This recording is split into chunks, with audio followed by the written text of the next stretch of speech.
I just want to say something quickly about Kiyan Anthony. You know, he had his debut for Syracuse. I forget if it was yesterday or today. He had 19 points. It's his first. I don't know if it was maybe it was his first start. And the college basketball season is just now kicking off. And I think that the that's good. I don't know what his draft prospects are. Obviously, him being Carmelo's son, he comes in with a name already. I don't know what type of NBA draft prospect he's considered to be. You know, he's a he's a talented. He can play. I'm not sure what type. He's looks. I would say just based on what I've seen from him, looks like he's somebody who would be more like a role player in the NBA. But role players make a lot of money these days. So, but I mean, the thing about it, and obviously, Bryce is at Arizona. I don't think he's going to play much this year. That's LeBron's other son. Then you got the other kid, AZ DeBensta at BYU, who's just incredible. But between those three guys, I'm a little bit more interested in college basketball this year than I've been in a while. You know, but and I think um, Kiyan and basically when I watch Kiyan Anthony or like a Bryce James, what it mainly what it does when I watch him, it kind of illustrates or highlights like it kind of brings home just how freakish, like what man children LeBron and Carmelo were when they were that age. When they were 18. You know, like when LeBron, we already know what type of super freak LeBron was considered at 17 years old, coming out of St. Vincent St. Mary. But I feel like Carmelo doesn't get enough credit, man.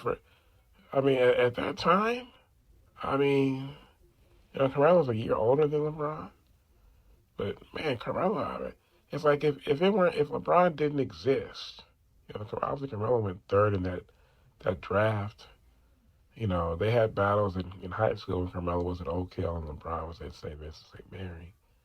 Uh, I guess the number one, number two players in the country. I'll be LeBron's junior year, Carmelo's senior year, and obviously LeBron uh, senior year he wins the state championship in high school, and Carmelo wins the national championship at Syracuse.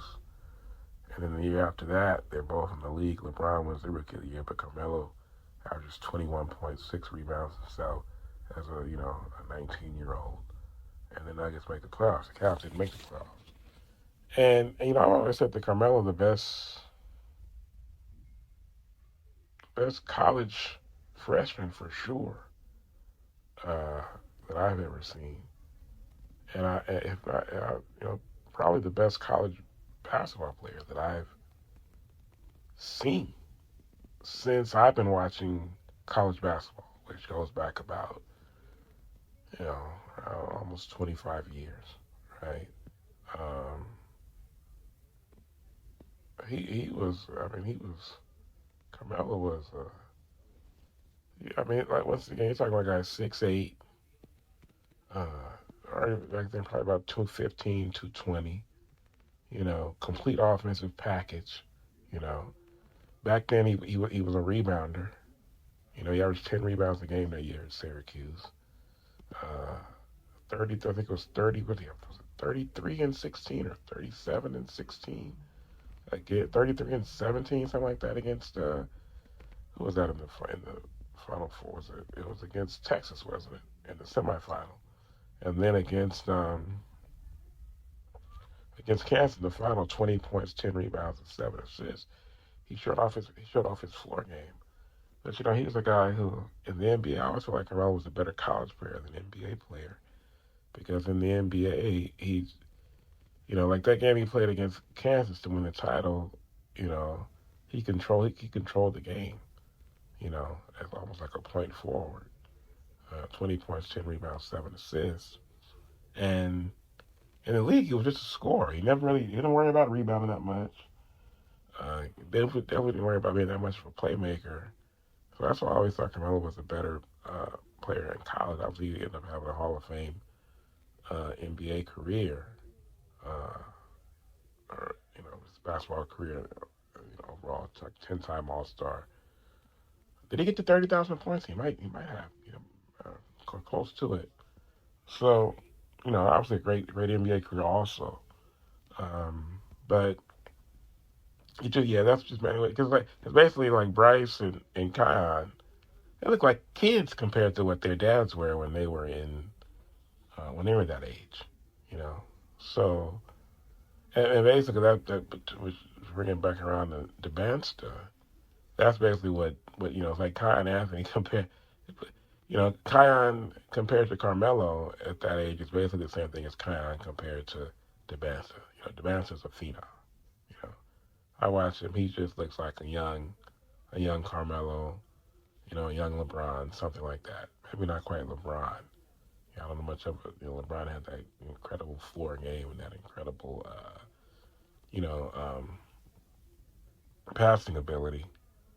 Uh, Carmelo rebounded at Syracuse, and then he had that great all-around game against Kansas.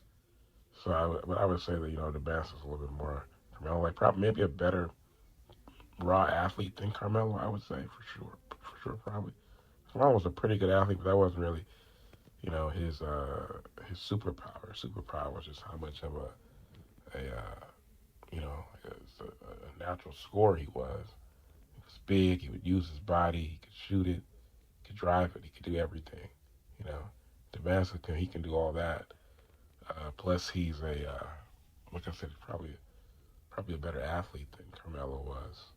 Um, but yeah, man, it just is. I'm looking forward to Damascus what he can be.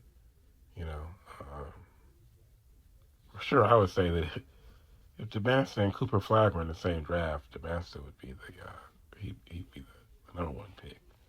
Uh, I think he's a better prospect. Flag is you know, he's more of a, I've said this before, but he's been okay for start of his career with Dallas, but he's more of a wingman, Scottie Pippen like.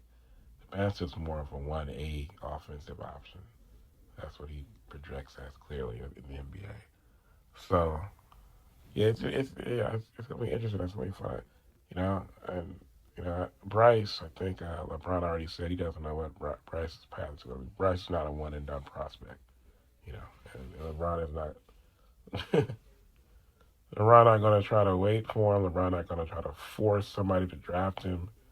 Those. I'm sorry, LeBron. Those days are over. So, um, you know, but it's fair. Hopefully, he does get some time.